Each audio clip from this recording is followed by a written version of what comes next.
কিছু পরিবর্তন কিন্তু আসলে দেখতে ভালোই লাগে। হ্যাঁ, আজকে যে পরিবর্তনটা আমি দেখতেছি এটাও আমার দেখে ভাল লাগছে। একটা সময় ছিল এই জায়গাটাতে আসলে শত বার এসেছি। এই জায়গায় এসে এই একই লোকেশন মানে একই জায়গায় এসে মুভি দেখেছি, খাবার খেয়েছি। আর আজকে এসে দেখতে পাচ্ছি এটা ভিন্ন একটা লুক। এটা লাইটিং, ডেকোরেশনটা এত ভালো লাগছে যেটা আসলে আমি এই ভিডিওটা না করে থাকতে পারি নাই।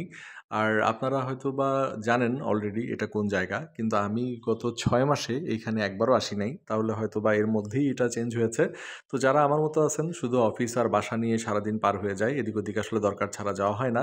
তাদের জন্য হয়তো ভিডিওটা ভাল লাগতে পারে যে আসলে তো দেখি নাই, এখানে এটা চেঞ্জ হয়ে গেছে। যারা জানেন যে এটা কোন জায়গা, অলরেডি ঘুরেছেন, ছবি তুলেছেন, এসেছেন, তারা কিন্তু কমেন্ট করে বলতে পারেন। আর যারা জানেন না তারা চুপ করে আমাকে মেসেজ করতে পারেন, বলে দিব কোন জায়গা, অথবা কমেন্ট করেও জেনে নিতে পারেন। আজকে এই পর্যন্তই। ভালো থাকবেন সবাই। আল্লাহ হাফেজ।